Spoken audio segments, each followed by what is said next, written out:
Well, good morning, everyone. This morning, we are going to be traveling 530 miles to the northeast to view one of the most picturesque lighthouses in America. It's the Portland Headlight. How many people have been to the Portland Headlight before? The Portland Headlight was commissioned by George Washington in 1791. It makes it one of the oldest lighthouses in America and the oldest lighthouse in the state of Maine. A Portland Lighthouse, besides its great beauty, has a storied history. Over 30 different lightkeepers served in the house at the Portland Headlight over its history. It also played a significant role in the coastal defense of the coast there during a couple key wars. It also has a significant literary history. So maybe the most famous American poet, Henry Wadsworth Longfellow, lived within walking distance of the Portland Headlight. And the locals say he used to walk out to the Portland Headlight to write some of his most famous poetry. But probably the thing that the Portland Headlight is most known for these days is its tourism. So over 500,000 people every year go to the Portland Headlight, including the Addams family. So we were there in 2023. This picture was from 2023. We go up to Maine for about a week most summers. And so this is just from a couple years ago. Now, before my friends text me later, I know I'm wearing a purse, okay? Because I'm gonna get that text later today. It's a sling bag. All right, and it's helpful when you're hiking. It's a thing, all right? But the Portland Headlight there, maybe the most significant thing about the Portland Headlight is its strategic location. It's centered rather right at the entrance of the Casco Bay. It guides ships that come into the Casco Bay into the Portland Harbor, which is one of the oldest, most significant ports in America. Because of its deep waters, ships would come in, drop off goods, bring fish in. But I have a picture of the Casco Bay from years and years ago. And maybe the thing that stands out most when you look at the bay is all of the different islands and rocks that were scattered throughout the Casco Bay. And because of that, the Portland Headlight is one of just many lighthouses you'll find in the Casco Bay. There's the Portland Headlight, the Halfway Rock Lighthouse, Two Lights, Ram Island, among others. All of these lighthouses exist to guide ships in and around the Casco Bay. Now today, you can actually take a ferry ride in the Casco Bay that allows you to tour some of the lighthouse areas. And we did the ferry ride this past summer. It's a picture of a video of my kids here. I didn't know when I took the video I'd be preaching about this headlight later in the year, so the video is not the best. But it gives you an idea of what a tour around the Casco Bay looks like. You can get right up close to some of these lighthouses. And I'll tell you, when you're on that tour out there in the Casco Bay, the sights that you see are so beautiful and so picturesque. You're talking like peak Maine tourism. But you can forget when you're out in the Casco Bay that every lighthouse around that bay is a sign of extreme danger. When you're out in the Casco Bay on a warm, sunny June day, you can think, man, this is so beautiful. Let's get a video. Let's take some pictures of how picturesque this scene is. You can forget that there's a lot of tragedy at the bottom of that bay. For every lighthouse you see in the Casco Bay, there are dozens of examples of ships that smashed into one of those rocks, smashed into one of those islands. And almost as a gravestone, that lighthouse gets constructed to make sure future ships don't hit that same rock. Today in our text, James chapter 5, verses 1-6, James is going to navigate us into some dangerous waters. James is going to talk to us, church, today about money, wealth, and possessions.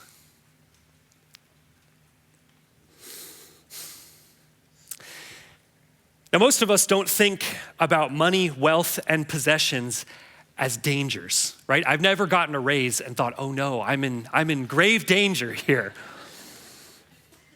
And teens, if you're on social media, you can tell your parents how much content is generated on social media specifically targeted to help coach you how to gain more money, more wealth, and more possessions. So much of our world and our culture is gravitating toward the idea that money, wealth, and possessions are only to be seen in a positive light. They're things that have to be pursued. You should do what you can to accumulate more money, wealth, and possessions. You should, according to our world, spend a lot of your time and a lot of your energy thinking up ways to leverage deals, to make the right moves, and to increase your money, your wealth, and your possessions. But you know what, church? Nobody talks about the dangers of money, wealth, and possessions. Today, James is going to do that. We're going to call our message today, Secure Rock Dynamics. Psalm 18 says, "Who is the rock except our God? It's God who arms me with strength and keeps my way secure." As James navigates us into those waters of money, wealth, and possessions today, folks, there are dangers, there are warnings, and there are wrecks in those waters. What James is going to do today is he's going to construct some lighthouses for us to make sure we don't smash our lives into those rocks. James is going to help us secure our way, just like the psalmist says. Would you pray with me as we jump into our text today? Father, we come to you this morning just dependent on you. We come to you this morning with hearts that are open to what you want to say. We come to you with humility, knowing that we happen to be located in a culture that doesn't talk about these things. And so we need your Holy Spirit. We need you to guide us into all truth this morning. I pray that you would instruct, enlighten, and help us, Lord, to find our way through these dangerous waters with your help.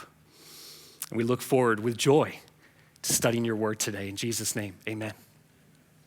So we've said in the book of James, James has functioned like a coach, right? Pastor Chris has used that analogy many times. James has coached up the church in the area of trials, in the area of tongues, in the area of being double-minded, and on and on. And we've seen James in that role as a coach. We've seen him get very passionate. Today, we're going to see James hit a whole new level of intensity. He starts our text this way in verse 1. "Come now, you rich, weep and howl for the miseries that are coming upon you." So when the police come to your house, they can knock on the door, right? Or they can kick the door down. James, in verse 1 here, he puts a boot right through the front door of the people he's talking to. With this inflammatory tone, James aggressively calls out the rich. "Weep and howl," he says to them, like he wants to hear them squirm. For the miseries that are coming upon you, James here promises that judgment is on its way. So who is James talking to here that has him so fired up in verse 1 of chapter 5? Who are these rich that James calls to the carpet? Well, we're going to find out in our text that these are not just people of means. These are not just people that have wealth. The people James is talking to today are some bad characters. In fact, we could call the people that James refers to today the corrupt rich. These are people, as we'll see from our text, who are power hungry, who are greedy, who are oppressive, who prey on the weak, and who take advantage of the poor. Now, before we go any farther in our text this morning, I have to pause for a second and talk about what James does that's unique in James chapter 5, verses 1-6. So far in the book of James, James has been addressing the church. He's been writing to Christians, and he's been coaching them up on how they are to live. What James does in verses 1-6, he stops talking directly to the church, and he turns his attention to a different group of people, these corrupt, unbelieving rich. Now, if you're a parent of multiple kids, you've had an experience before that I want to illustrate to you to help us understand what James is doing here. So I have a couple helpers. I think that they're back there. Let's see if their mother got them here. Okay, perfect. These are two of my boys here. Carson said today, this is Carson here, and this is Wyatt. Carson said today, I'm going to be famous because he's on the front. So, yeah.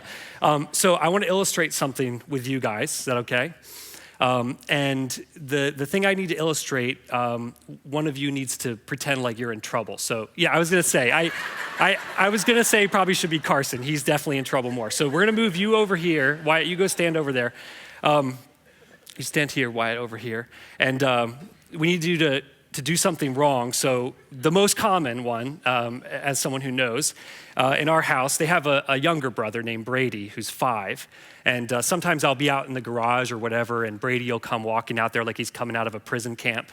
I'm like, what did you guys do to your brother, right? So let's pretend, not far-fetched example, you guys did something mean to your brother Brady, okay? And let's say it was Carson that did it, and I'm gonna discipline Carson, I'm gonna talk to him. So you've had this experience before if you're a parent, right? You come down eye to eye with him and you say, listen to me, the way that you talk to your brother, the way you hurt him is not okay. And sometimes as a parent, when we're talking to one, we want this one to be listening too, right? Huh? So hey, make sure you don't do that to your brother. Are you listening to me too, right? And this one might say, what did I do? I didn't do anything wrong. We want to make sure that when we're disciplining, the other one hears us, right? Because you need to hear it too, don't you? Right. That's all I need you for. Thank you. Thank you, guys.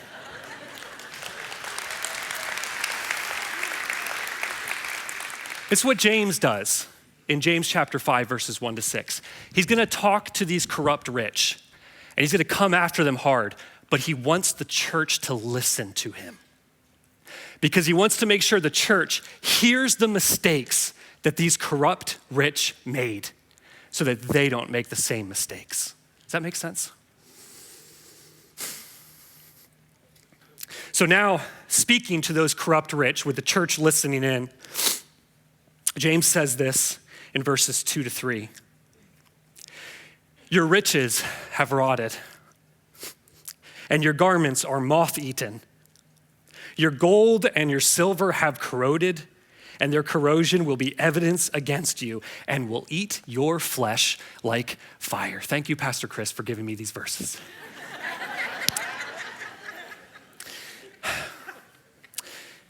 James here turns to those corrupt rich, and he paints a picture of them.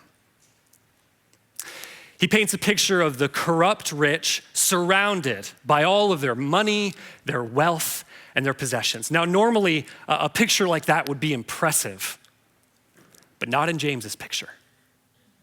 In James's picture, their riches have rotted, their garments are moth-eaten, and their gold and silver have corroded, literally have become corrupted.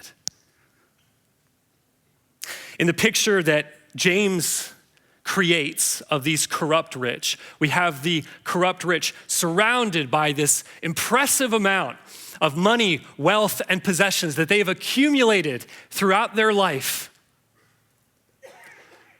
And James says, far from being an impressive display. in the end, this heaping pile of wealth is just a rotting mess. More than that, James actually says this heap of rotting wealth serves as evidence against these corrupt rich. Their corrosion will be evidence against you, and he'll eat your flesh like fire. This mass of corrupted wealth actually testifies of the guilt of the corrupt rich. And James says, not only is that pile of wealth corrupted, you're going to be corrupted next. You're next. And the stuff that you accumulated, that's going to fuel the fire of judgment against you. James is harpooning these corrupt rich. And then he names the great sin of the corrupt rich here. You have laid up treasure in the last days. You have laid up treasure in the last days. These corrupt rich thought that if they accumulated enough money, wealth, and possessions, they could secure their future. And so they hoarded it. And James says now judgment is on the doorstep.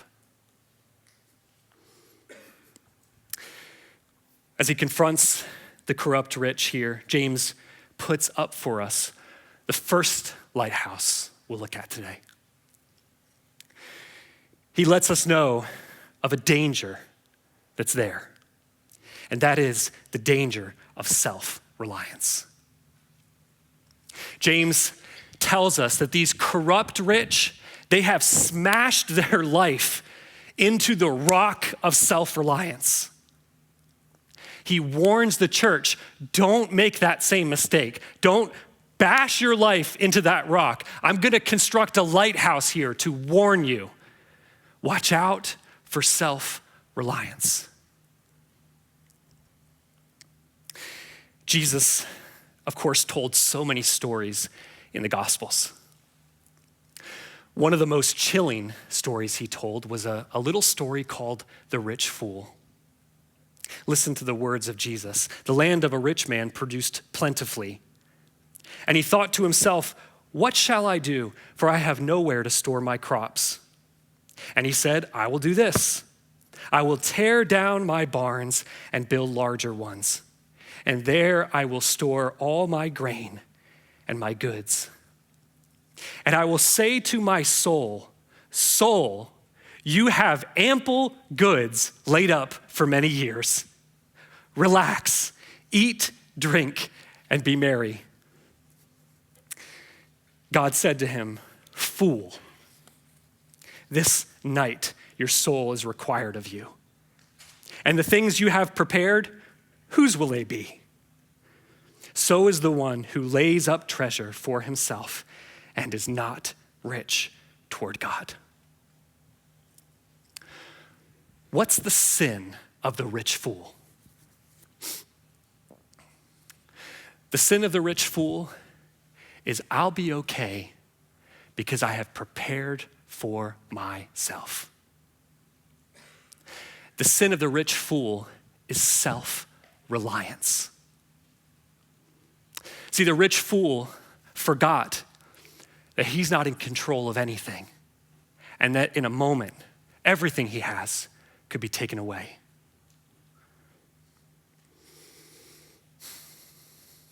Church, watch out for self-reliance. Watch out for the attitude, I can rely on myself. I don't need God. Watch out for that. Watch out for the mindset, I can lay up treasure in this life and I'll be all right. Dads, watch out for the temptation. I can accumulate enough to make sure my family's secure. Watch out for that, dads.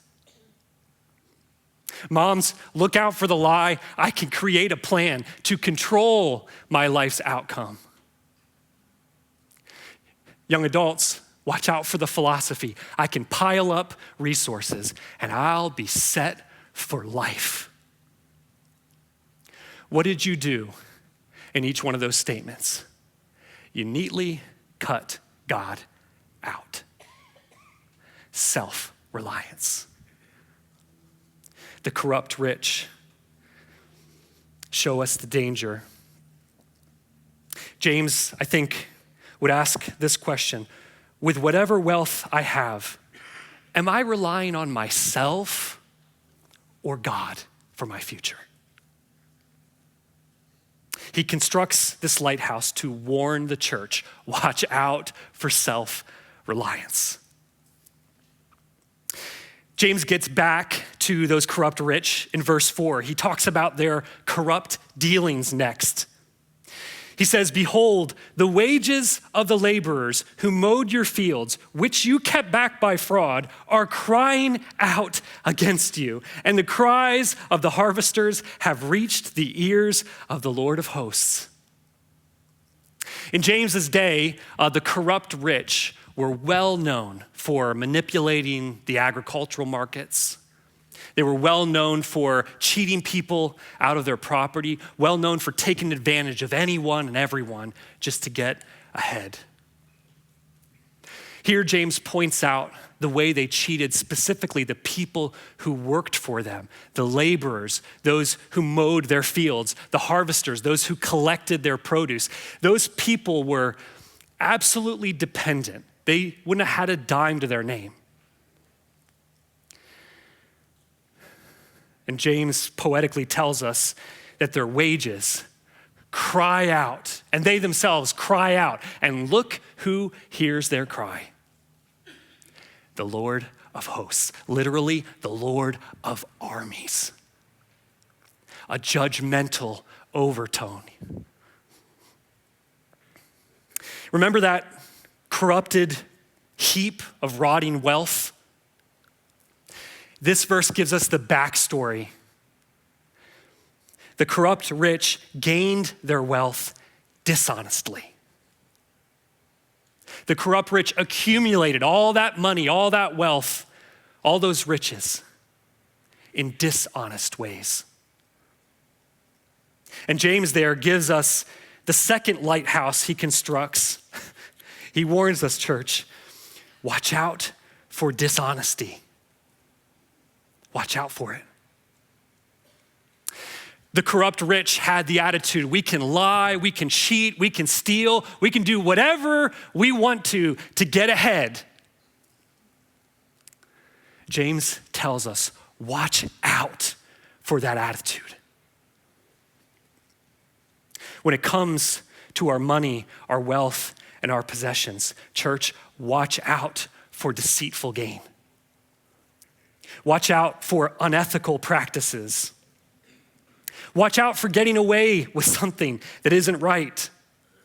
Watch out for taking advantage of others to get ahead. We live in such a fast-paced world, don't we? So many deals, so many transactions, so many times in all of our lives where money is exchanging hands. Child of God, watch out for dishonesty. I'm privileged to have a great relationship with businessmen and businesswomen in our church, and I'm so thankful for them. I've been the recipient, and our church has been the recipient so many times of their wisdom and their expertise. I mean, they can look at contracts, they can look at insurance proposals. They're seeing things that I just do not see. I'm very thankful for the savvy business leaders and the shrewd business leaders that are represented in this room. Be shrewd, be savvy, make your money. But watch out for dishonesty. There's something it's like a little lesson, I guess, that we use to train our staff, our church staff. It's called the big screen test.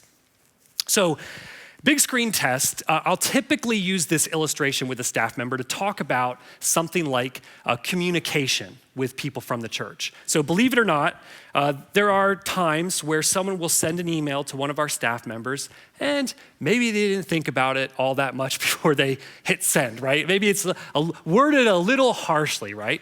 That can happen. It happens in your business, I'm sure, right?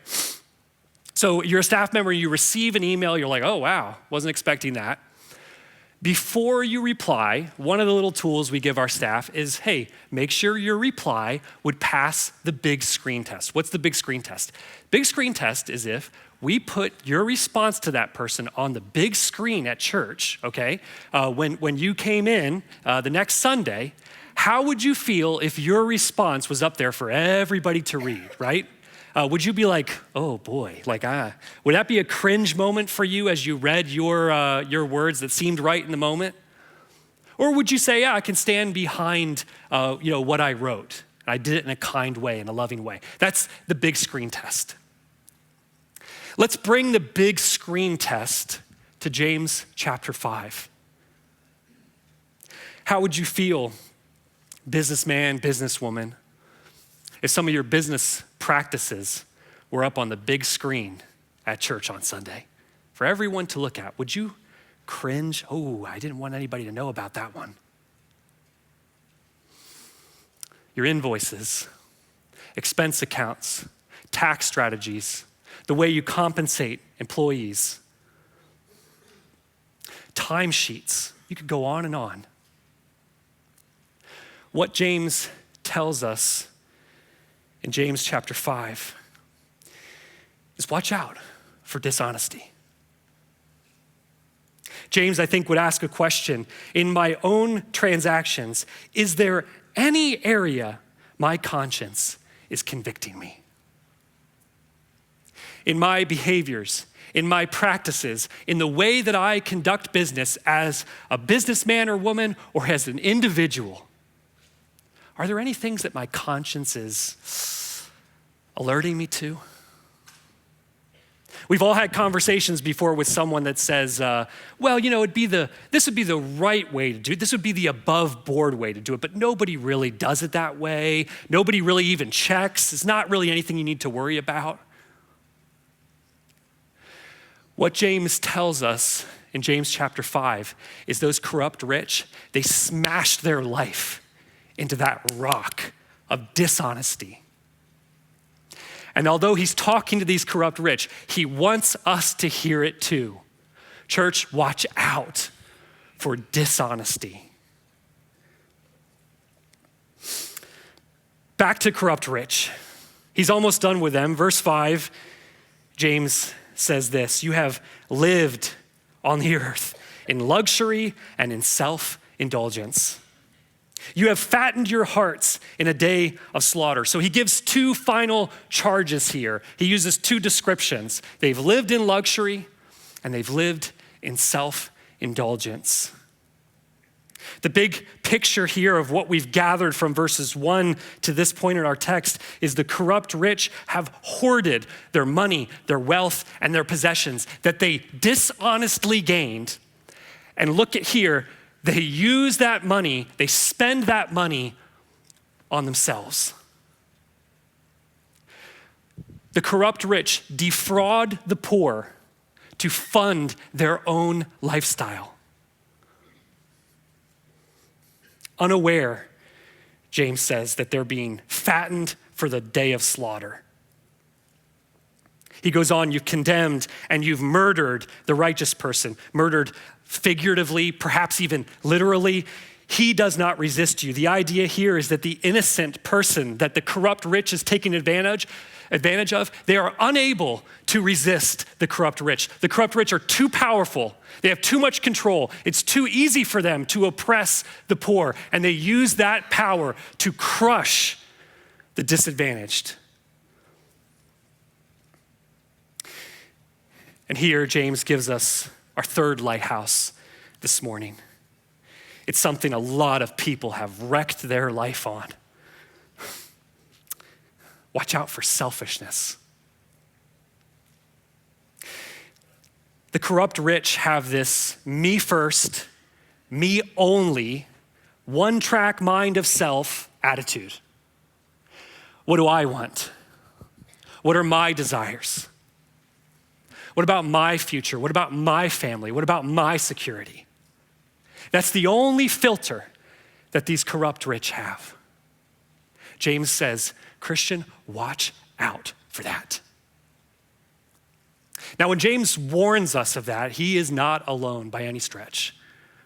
In fact, a theme that you will see over and over again in the New Testament is to watch out for selfishness. In fact, generosity is spoken of in almost every New Testament letter. I have just a couple samples here from the New Testament. Look at these verses with me.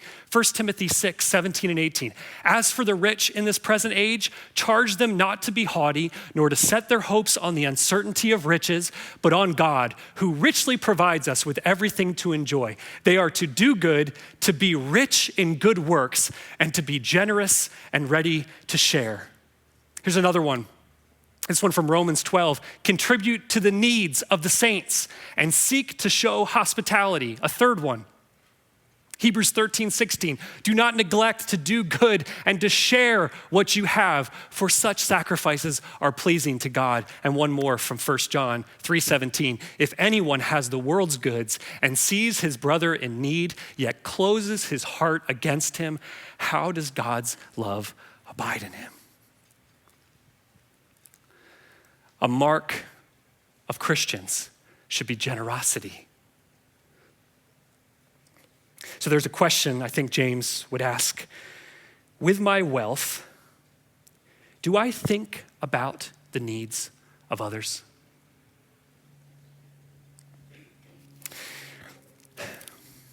We called today's message the secure rock dynamics.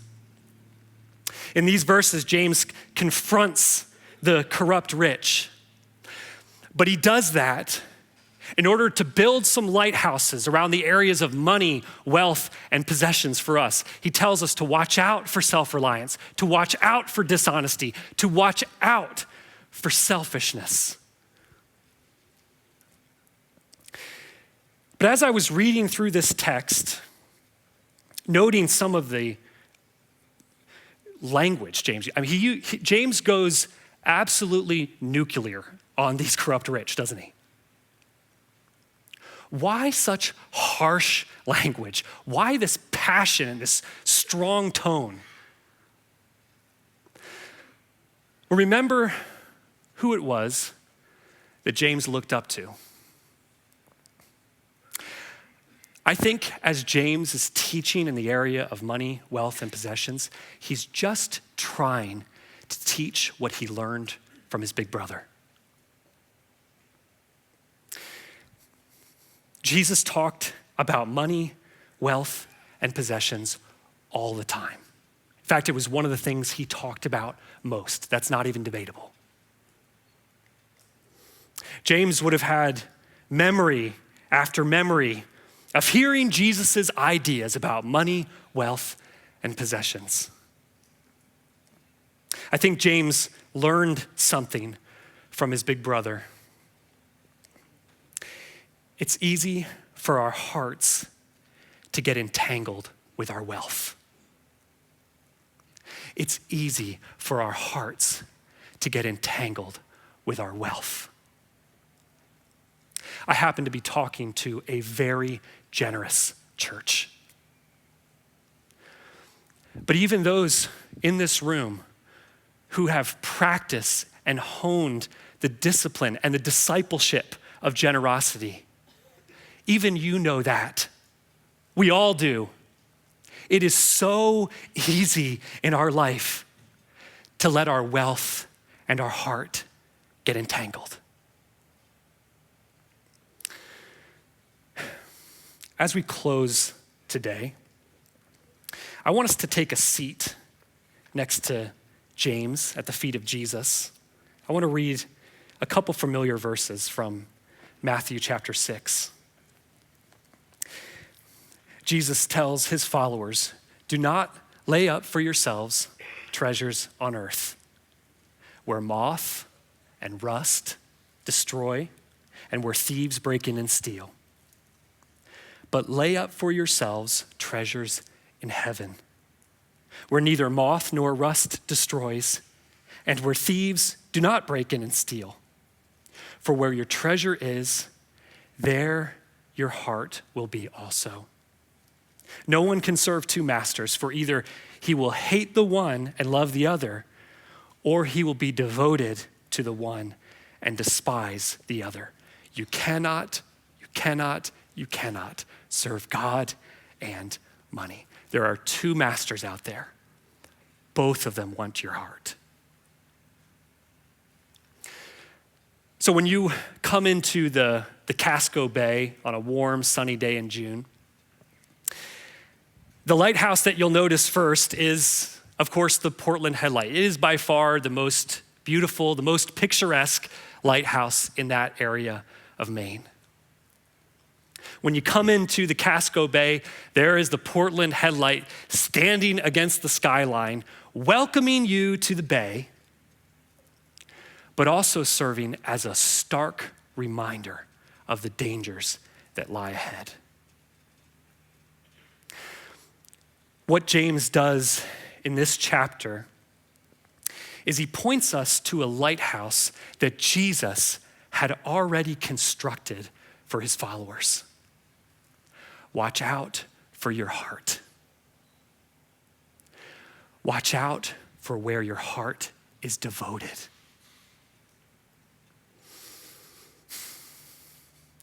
James is passionate. He uses aggressive language because James understands the human heart. Watch out for what your heart gets devoted to. There is a war going on for your heart.